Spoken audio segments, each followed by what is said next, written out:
Hello, this is Rabble Radio, recorded on Friday, April 17th, 2026. I'm your host, Brianne Doyle.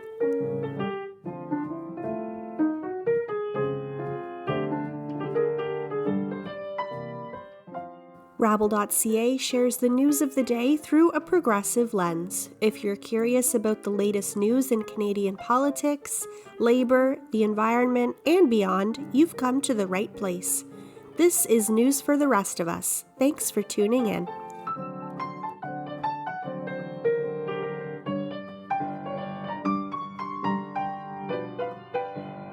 Effective April 20th, Rob Halpin will assume the role of Executive Director of ACTRA Toronto. ACTRA, the Alliance of Canadian Cinema, Television and Radio Artists, is the national union of professional performers working in recorded media in Canada. This week on the show, Halpin joins Rabble editor Nick Seebruch to discuss his goals for the union, the exploitative nature of AI, and why it's so important to support union performers. Here are Rob Halpin and Nick Seebruch in conversation. Take a listen. I'm here with ACTRA Toronto Executive Director Rob Halpin. Rob, thanks so much for joining me. Thank you for having me. So you're very fresh into this role as Executive Director of ACTRA Toronto. To start off, could you introduce yourself to our listeners and tell us a little bit about yourself and your background? Absolutely. Well, Rob Halpin, I'm the new Executive Director at ACTRA Toronto. I've spent my career working in the labor movement and advocating for workers' rights, for fair and just compensation and strong protections on the job. Most recently, I served at the Ontario Federation of Labor. I've held positions as Director of Research, Director of Government Relations, and Executive Director, and most recently, General Secretary. And there, I worked alongside public and private sector unions across the province and our community partners to advance public policy and support working people at the bargaining table, on picket lines, or in their communities. And that experience really shaped my understanding of how collective action can improve people's lives, and it's what I bring to this role at ACTRA Toronto. Now, before we talk a little bit more about your role as Executive Director at ACTRA Toronto, tell me a little bit about that long experience that you have in the labor movement. What drew you to wanting to work in labor? Well, it's all about the pursuit of justice. Pursuit of justice for working people. I grew up in a trade union family.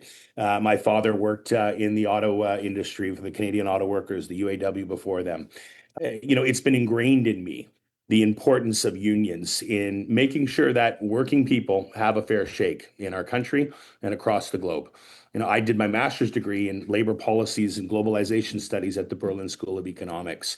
And there, I got a real global perspective on how important it is for working people to come together to fight for their rights. Absolutely. And it's something that we're very passionate about sharing here at Rabble as well. Now, in terms of your new role as Executive Director at ACTRA Toronto, what drew you to want to take on this position? Well, this role brings together everything that I care about. Workers' rights, the creative cultural industry in Canada, and ensuring that people are respected and paid fairly and timely for their work. Performers are essential to Canada's cultural identity, but too often they faced instability and exploitation. Our members are artists, they're creators, they're performers, but they are also workers. And essentially, many are gig workers. And I see this as an opportunity to help strengthen protections and build a more sustainable industry for our incredible members to thrive within. ACTRA Toronto members have already built an incredibly strong union. I want to take them to the next level. Now, ACTRA, for maybe some of our listeners who aren't aware of the acronym, what does ACTRA do and who do you specifically represent? Sure. Well, ACTRA stands for the Alliance of Canadian Cinema, Television and Radio Artists.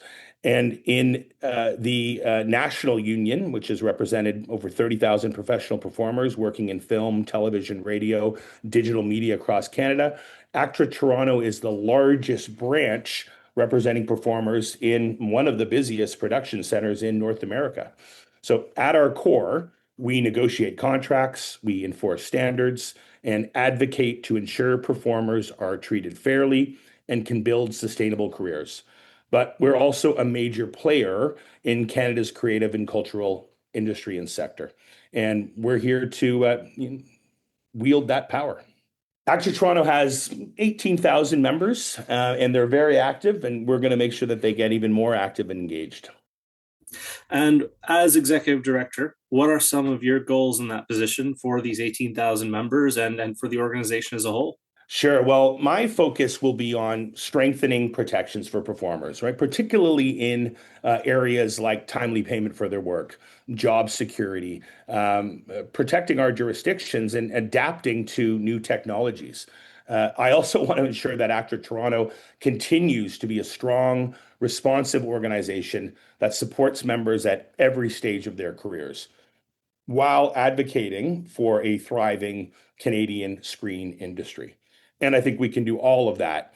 We are a member-led organization, and it's our members who really give us our power.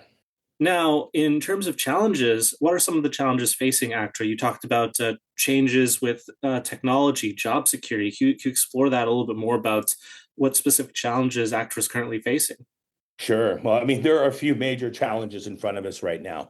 The rise of AI is raising serious questions about consent, compensation, and control and ownership of performers' work.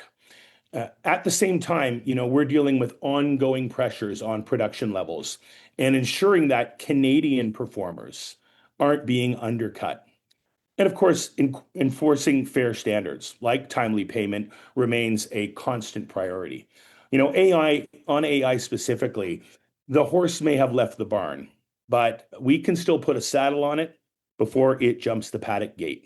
And really, I think the survival of this multi-billion dollar industry is at stake. There are a lot of great union jobs that are tied into the cultural industry in Canada, and we want to make sure that they all can thrive and survive. What are some of the impacts that you've seen from AI in recent years on the industry? Well, my study of it, and trust me, our members have been thinking about this for quite some time, and it's not just immune to our industry as well. I mean, workers across the sectors, any sector that they're working in, are looking at, is this going to replace my labor? One of the concerns that we have, of course, is the use of our image, our voice, and our trade, what we bring to the cultural sector, how we're going to be properly compensated for that. It's pervasive. There's no doubt about it. But I also think there's a tipping point coming where Canadians who are going to sit down and want to be entertained are going to want to watch humans, talented actors from ACTRA, for example, provide that entertainment. I don't think they're going to want to see robots generating content and hold that in the same regard as they do the great work that human actors bring to the fold. In your earlier answer, you mentioned three words that all start with a C: consent, compensation, and control. Now, can you tell me a little bit about, in terms of AI, how do you achieve those three goals? Well, listen, we've got a few things we can do there. One, I think the governments at every level of government need to understand how pervasive this technology can be and how disruptive it may be to our economies, but particularly to the livelihoods of taxpayers, right? Of the people who call this country home. As far as consent's concerned, it's very simple. We are trying to negotiate language in our collective agreements to provide those protections. But we also need government to recognize, as I said, how critical it is to put those guardrails around this pervasive technology. I mean, they need to step up and show that they are, in fact, protecting the workers of this country by giving us some protection around how AI may be used or reducing its exploitative nature, particularly in the cultural arts sector. All right, absolutely. And just shifting to another topic that we've covered on Rabble in recent years is the issue with the Institute of Canadian Agencies and an ACTRA boycott on brands represented by the Institute of Canadian Agencies. Can you just tell me a little bit about that dispute, what the status is of it, and what our listeners should know about it? Yeah, absolutely. That lockout of ACTRA members by some agencies that are under the ICA is downright shameful. It's been 4 years plus that this has been dragging on. In my view, the longest labor lockout in Canadian history, at least to my knowledge. Uh, you know, um, any brands that purport to support Canada and our economy should be mindful of the risks that they put their brands in by locking out Canadian performers represented by ACTRA, particularly given the geopolitical realities that we're living in Canada at the moment. I'm talking about, down south and the threat of a 51st state. It's another reason that I was brought into this role is to bring a fresh set of eyes on a long-standing matter, some new tactics, and the connections that I built right across Ontario 54 unions and 1 million workers, and across Canada, representing more than 3 million workers. And we will activate the labor movement to end this lockout. So I suggest those agencies that are still locking out our members come back to the table willingly, sit down and negotiate with us. We, like them, want to see a thriving sector in Canada, and we're prepared to back it up with action. And just for our listeners who might not be aware of the dispute or the history behind it, can you tell us a little bit about because it has been going on for several years now, the dispute with ICA. Can you tell our listeners a little bit about the origins of this dispute and really what's at issue here? Yeah, well, what's at issue is a lot of things. I mean, it's the economy of doing business in Canada, right? Many actors are obviously work for brands. Brands control how they advertise, and they hire advertising agencies to create and develop those ad spots. So within the ICA, there are some agencies that have refused to become signatories to the long-standing collective agreement that is the National Commercial Agreement. And as a result of that, they've decided that they won't be using, and we've decided we're not going to be supporting those agencies that refuse to sign the agreement. So brands are having to make a choice now. If they want to access the top talent in Canada, represented by ACTRA members across the country, ACTRA Toronto members in Ontario, then they're going to come to the table, sign the agreement, and sit down and negotiate fair compensation for the members that make and bring their brands to life. And that national agreement, why is it so important? What does it provide for your members? What does it guarantee? Well, listen, it brings stability, not only to our members, but also to the sector itself. Brands themselves are not immune to risk, right? They're rather risk averse. They don't like to have the future unknown for them. So one thing that they do when they come into a signatory to the NCA, what they're doing is they are signing up to a stable supply of labor and top talent in the country. They're also signing on to the protections that our members and our union have been able to negotiate, safe sets, for example. And they're getting access to some of the most diverse and fabulous talent in the country and truthfully around the world.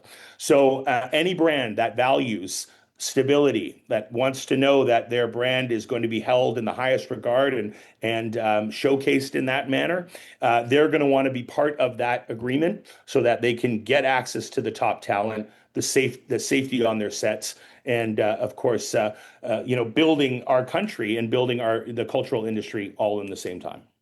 Now, a couple of years ago, ACTRA announced a boycott of ICA represented brands who were not party to the NCA. Is that boycott still ongoing? Well, listen, there's always boycotts are an extremely powerful tool, a lever for workers to pull. Just think back to what labor unions were able to do when they came together to end the input of South African products during the apartheid era back in the late 80s. Any brand, as I say, that purports to support Canada and our economy should be mindful of the risks that they're putting their brands in. So yeah, it's important that this boycott, and I'll tell you, for the most part, I've come in to look at how we can strengthen this, how we can focus it. But again, listen, we don't want to have to go down this road. The real option is for folks at the agencies represented in the ICA that have yet to sign the agreement to come on board, sit down, and negotiate a fair collective agreement, as they have for decades. and put good Canadian actors to work selling their product. And in terms of people listening about this issue and also about the issue of AI and its growing impact on the entertainment industry, people who are listening, what's some news that they can use? How can they get involved and support ACTRA members? Wow, great question. Well, listen, we bargain. We're on the front lines and we bargain with major multinational corporations like Amazon, like Netflix. Cultural workers are in a real important time in Canada. And you want to talk about nation building projects as our federal leaders and provincial leaders are talking about. Our cultural sector can and does unite our nation just as much as the railway did, for example, during Confederation. So my message is support union talent. You have a lot of trade unionists, of course, that listen to this podcast, read Rabble. I'm one of them. I encourage trade unionists to ensure that if their unions are engaging in advertising, that they're hiring union performers for those spots. If you work for an employer and you're unionized, your union should ask that employer which agencies are doing our ad work. And if they're a signatory to the NCA, you should be asking them that. If they're not, then I want them to connect with ACTRA Toronto, and together we will devise a strategy to build that working class solidarity. More broadly, supporting Canadian content and the people who create it helps sustain the industry as a whole. And I encourage everyone to get active, engage with Canadian media, engage with our members, and support ACTRA members as they build our cultural identity. And just a quick question about the sustainability of the industry. You mentioned challenges from the U.S., obviously pressures from AI. Overall, historically, and the entertainment industry has been seen as one that's kind of recession-proof. How are you feeling about the current state of the industry as a whole? Is it healthy, or is it starting to feel some of that economic pressures that we're all feeling? Rising gas prices and things like that. Sure. No, listen, you're right to say that. I mean, as all of us feel the pressures of global wars, of attacks on our sovereignty, at rising costs. I understand that there's only so many dollars to go around, but one thing I want to really circle back to is, how important that is in building this nation, right? In building the cultural identity of who we are as Canadians. Again, our members are the top talent in the country, and they're facing those similar pressures, right? So let's remember one thing. When we move together, when we work together, nothing is outside of our bounds. Nothing is insurmountable. So I would encourage folks to recognize, listen, this is an industry that is of massive importance to not only Ontario, to the city of Toronto, to Canada as a whole. It is one that we need to nurture, and it's going to take some concerted effort from governments, from unions, and from corporate entities to recognize the role that they all have to play in advancing the industry and our culture, our country. Now, obviously, you're still very fresh in the role, but in terms of what's coming up for ACTRA Toronto, are there any upcoming events that you'd like our listeners to know about? Any upcoming negotiations at the bargaining table that you'd like to update our listeners on? Yeah, absolutely. Well, listen, I'm super excited to attend the ACTRA Awards in Toronto on May the 11th in 2026. This is a banner night for ACTRA performers. We will come together to honor the fabulous talent of our members, to celebrate their contributions toward Canadian culture and identity, our diversity, and to remember those that we've lost in the past year, like Catherine O'Hara, Graham Greene, all those we've lost since we last gathered. As far as projects for the union are concerned, we are a proudly member-led union. So we're continuing to engage members and the public on the issues that matter most, from industry advocacy to protecting performers' rights in the face of new technologies like AI. I'd encourage people to follow ACTRA Toronto's channels, to stay up to date and get involved in supporting Canadian performers, to watch more Canadian television and movies, celebrate the richness and stories that our members bring to life and shed light on every day. Now, just a quick question about those stories that your members do such a great job and hard work at bringing to life. I noted going into this interview that we're recording this on April 15th, which happens to be National Film Day in Canada. Hate to put you on the spot, but do you have a particular film, Canadian film, or a Canadian actor or Canadian TV show that you wanted to highlight as maybe a bit of your favorite piece of Canadian content? Indeed. Happy National Canadian Film Day. So many great Canadian films on screens across our country and around the globe at the moment. I absolutely loved Blackberry, which features a star-studded Canadian cast. And it's a look at the rise and fall of Kitchener-Waterloo-based tech powerhouse Research in Motion. If you ever owned a Blackberry, and I owned quite a few, it's a must-see. I grew up in the area of great Canadian comedians on my TV screens. I'm a massive fan of SCTV and still am today. And the incredible talent that emerged from Second City, absolute legends and icons in Canadian and global comedy. So yeah, I love comedies. Another movie still in theaters, Nirvana, the band, the show, the movie. It's a hilarious comedic romp featuring great ACTRA Toronto talent and shot almost entirely in downtown Toronto. Viewers are sure to recognize our Toronto landmarks that are prominently featured.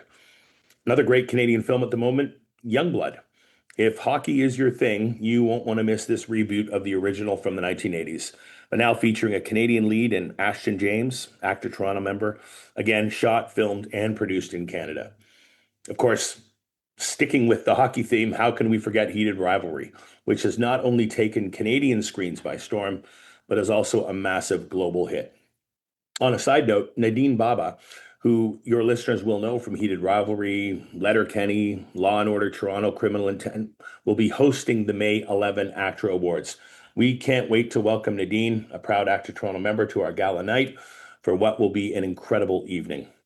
Of course, it's not all about the actors that get the close-ups. There is plenty of must-sees if you want to scan the background for some hardworking ACTRA Toronto members working as background performers. Television shows like The Boys, Vought Rising, Doc, Brilliant Minds, Einstein, Memory of a Killer, all feature ACTRA Toronto talent in the background. ACTRA Toronto members bring movies and television to life, whether it's our principal actors, background actors, and the incredible stunt performers. It's our talent at ACTRA Toronto that makes television and movie magic happen. I can't wait to see the exciting work all of our members will bring to a screen near you in the future.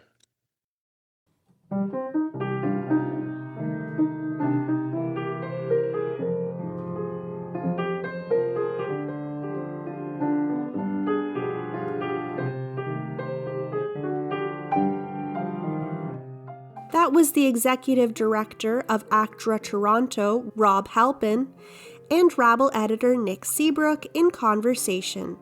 Thank you so much for that, Rob and Nick. And now, this is our In Case You Missed It segment, where we review the top stories from this week on rabble.ca. To do that, let's hand things back over to Rabble editor Nick Seebruch. Back to you, Nick. Thanks, Brianne. Starting with national news, the brand new leader of the NDP, Avi Lewis, held his first press conference on Parliament Hill this week.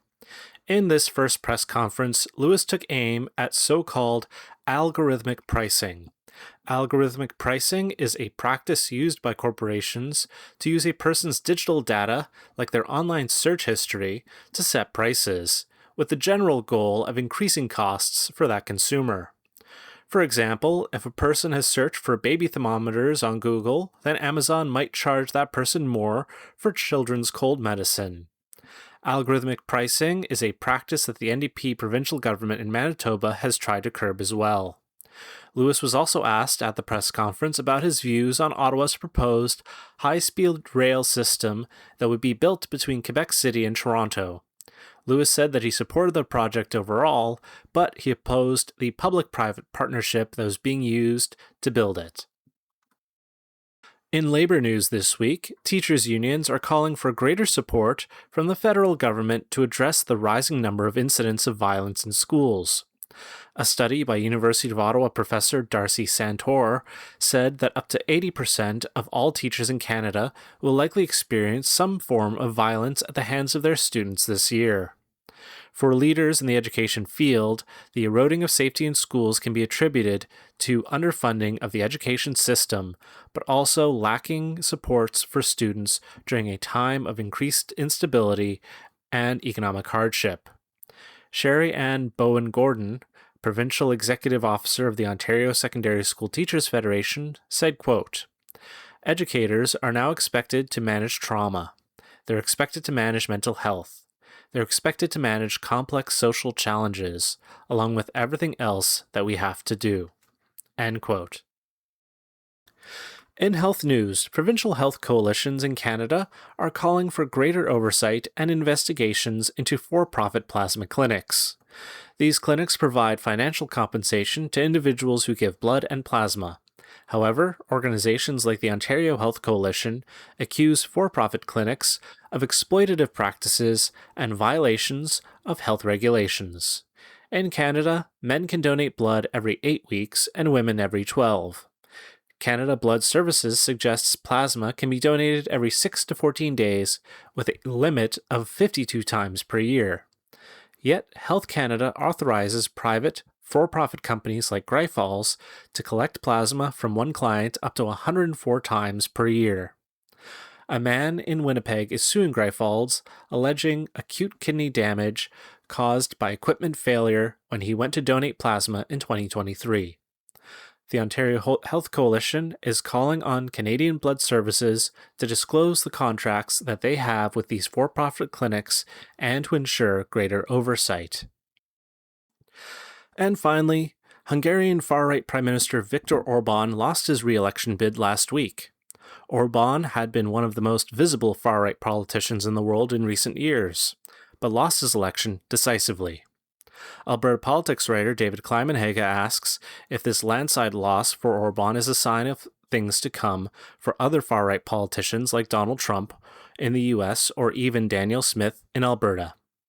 Klimenhage says that perhaps we are already seeing far-right populists losing support in Canada at the federal level after Conservative leader Pierre Poilievre lost his own seat in the last federal election and has lost 4 of his MPs to floor crossings to the Carney Liberals in the months since.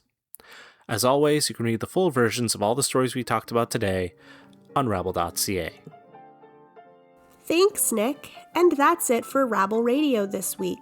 To help support our show, please visit rabble.ca/donate, subscribe to Rabble Radio on Apple Podcasts, Spotify, and YouTube, and now join us over on Patreon for special bonus content. Thank you to all the journalists and writers who contributed to this week's content on rabble.ca. Thank you to Carl Narenberg for supplying the music, and thank you to you for tuning in to Rabble Radio. I'm Brianne Doyle, and we'll talk to you next week.